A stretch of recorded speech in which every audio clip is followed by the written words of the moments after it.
L'amour est né, Jésus le Sauveur.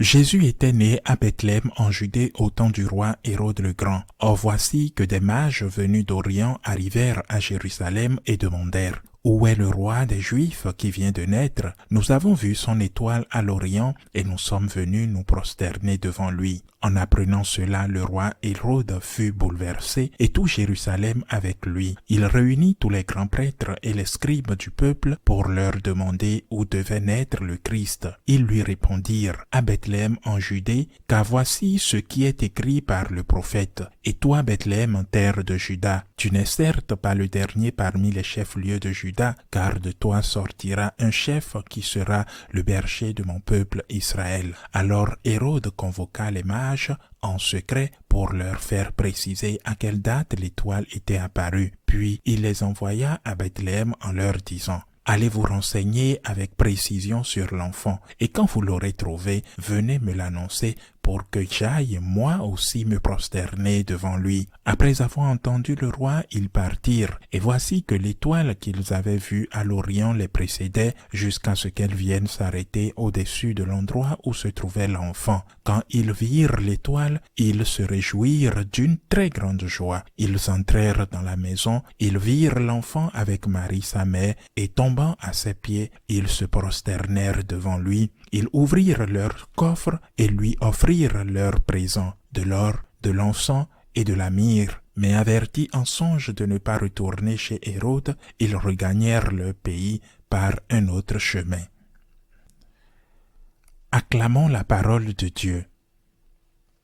Aujourd'hui, nous célébrons la solennité de l'Épiphanie qui commémore la manifestation de la divinité du Christ, sa révélation à tous les peuples. C'est pourquoi l'Évangile nous offre aujourd'hui le récit de l'adoration des trois rois mages venus d'Orient. Mais du moins en Espagne, je ne sais pas comment cela se passe dans les autres pays. C'est aussi le jour où l'on échange les cadeaux, non seulement ceux pour les enfants visités par les rois mages, mais aussi aux adultes. C'est donc un jour de fête empreint d'une profonde signification religieuse et simultanément d'un extraordinaire sentiment d'appartenance à la famille. J'aimerais revenir sur 3 points essentiels concernant les enseignements de cette journée, ou du moins sur les aspects les plus importants. Premièrement, 3 verbes qui définissent l'être humain aujourd'hui, et un autre, le plus important, qui est pourtant très rarement employé. Je fais référence au verbe être, faire et craindre. Quand on interroge quelqu'un, il répond immédiatement: je suis médecin,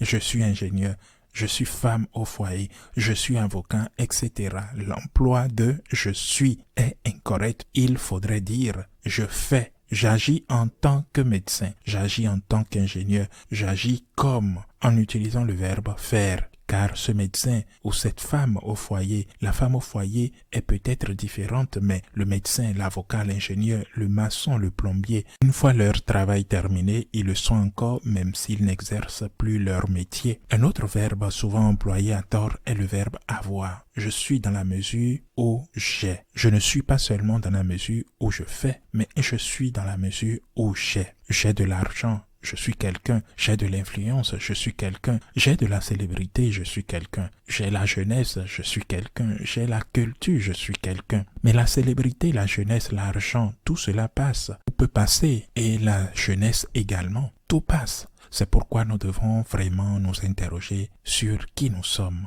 Ce que nous faisons est important et ce que nous possédons n'est pas mal, mais qui nous sommes? Qui sommes-nous en réalité? Qui suis-je? Comment me définir? Comment me percevoir? Naturellement, je m'adresse aux catholiques qui ont la foi. Qui suis-je? Je suis au moins 3 choses. Je suis, c'est-à-dire que cela ne dépend pas de ce que je fais ni de ce que je possède. Je suis avant tout une créature aimée de Dieu, une créature créée par Dieu et aimée de Dieu. Par le baptême, je suis enfant de Dieu. Non pas simplement une créature, mais désormais je suis plus qu'un serviteur, je suis un enfant de Dieu. Vous êtes enfant, vous êtes héritier, nous le dira saint Paul par la suite. Je suis enfant de Dieu, je suis une créature, certes, mais par le baptême, enfant de Dieu. Mais je ne suis pas autre chose, un pécheur. Je suis un pécheur, certes, Vous êtes un pécheur, je suis un pécheur, mais ce pécheur qui est aimé de Dieu comme une créature et comme un enfant,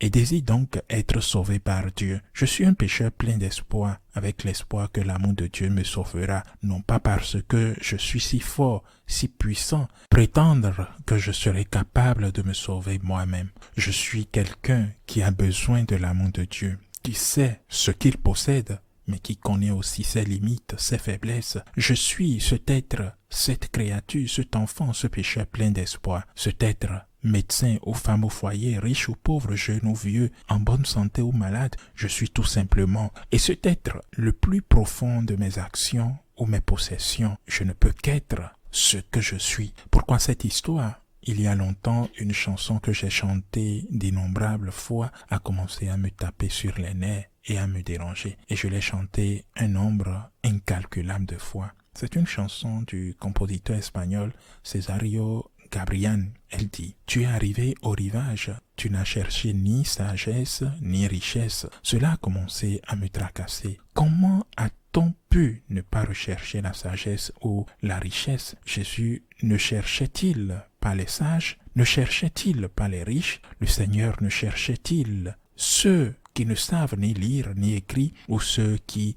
méditent dans les rues ou qui mendient dans les rues? Peu importe ce que je possède ou ce que je fais, Dieu ne se soucie pas de savoir si je suis sage ou riche, pauvre ou sans instruction, car il regarde mon cœur. Je suis une créature, je suis un enfant, je suis un pécheur aimé, je suis un pécheur plein d'espoir. Et c'est pourquoi j'aime une autre chanson que j'ai chantée ces jours de Noël. « Cher Jésus, dit-il, on dit que tu manges les cœurs brisés des pécheurs. » Quel est le but de cette réflexion? C'est que je dois faire un don à Jésus. C'est le jour des présents. Les bergers pauvres et humbles étaient partis les premiers, les rois les avaient suivis. Ils lui ont donné de l'or. Il en avait de l'encens et de la myrrhe également. Et quel présent vais-je offrir à ce Dieu tout-puissant qui est aussi un Dieu faible, à ce Dieu dont Saint Paul dit qu'il était riche et qu'il est devenu pauvre, et qu'il était libre et qu'il est devenu esclave? Ton cœur brisé et pécheur, c'est ce que tu peux offrir. Peut-être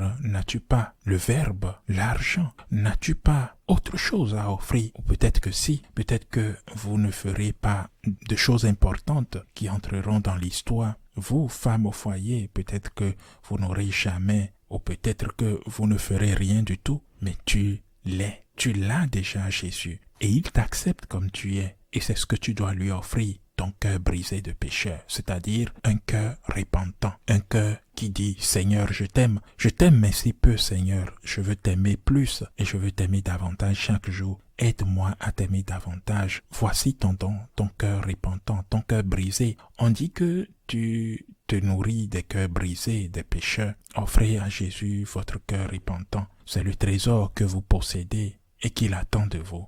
Alors, si vous lui donnez l'aumône pour aider les pauvres, il en sera comblé de joie, certes. Et si vous faites bien votre travail tel qu'il soit, il sera comblé de joie. Mais le médecin, la ménagère, le riche ou le mendiant sont des êtres aimés, des enfants bien aimés baptisés et des pécheurs qui peuvent espérer. Alors, la toute première chose est quel don vais-je faire à l'enfant Jésus? Quel don vais-je lui faire? Me repentir, c'est le meilleur des dons. Mon cœur brisé, mon cœur pécheur, j'espère qu'il le transformera en un cœur d'amour devant la crèche, devant l'enfant Jésus. Récitons ce beau poème de Quevedo qui s'achève par « Je serai poussière, mais poussière d'amour ». Il parle de la mort, de sa mort. Je serai poussière, mais poussière d'amour. Je suis le pécheur, mais le pécheur d'amour. Puis, une autre réflexion sur la fête d'aujourd'hui. Les rois mages furent guidés par une étoile. Aujourd'hui, les scientifiques débattent encore de l'existence même de la comète de Halley. À cette époque, quoi qu'il en soit, une étoile les guida vers Jésus. Tu dois être l'étoile qui guide vers Jésus ceux qui sont loin. Le chemin sera peut-être long, ce ne sera pas facile, la conversion ne sera pas instantanée. Peut-être bien que devrez-vous accompagner cette personne lointaine, celle qui croit que sa vie est importante parce qu'elle accomplit de grandes choses ou parce qu'elle possède beaucoup de biens, beaucoup d'argent, beaucoup de gloire. Peut-être devrez-vous l'accompagner sur un chemin de pénitence et d'humilité. Tu dois être l'étoile qui conduit à Jésus, l'étoile qui brille la nuit. On ne peut la voir le jour, il y a le soleil. L'étoile brille dans la nuit. C'est au cœur des ténèbres que nous avons besoin de lumière. Autrement dit, lorsque cette personne loin de nous se retrouve plongée dans ses propres ténèbres parce que un être cher est tombé malade ou est décédé, que son succès décline ou que sa famille se déchire ou est brisée. Quand le succès l'énivre et l'aveugle, tu dois être son guide, tu dois lui transmettre ta lumière, celle qui vient de Dieu, la vraie lumière, et lui montrer le chemin dans ce moment obscur. Tu dois lui dire, tu peux trouver le bonheur en te redécouvrant toi-même. Tu n'es pas défini par tes possessions ni par tes actions. Tu es un enfant aimé de Dieu. Tu es un pécheur qui a commis tant d'erreurs, mais tu as l'espoir et tu dois lui dire, je ne vaux pas mieux que toi, et peut-être même pire. Mais j'ai trouvé le Seigneur, il est ma lumière, il est ma force, il est mon espérance. Peut-être une lumière qui guide Jésus, il faut d'abord se retrouver soi-même.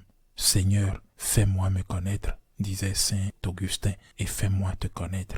Qui suis-je? Une créature aimée, un enfant aimé de Dieu, un pécheur aimé. Voilà ma paix, voilà mon espoir, et voilà ce que je dois enseigner aux autres, surtout dans leurs heures les plus sombres, lorsqu'ils ont besoin de quelqu'un à leur côté pour éclairer leur chemin. Ainsi soit-il.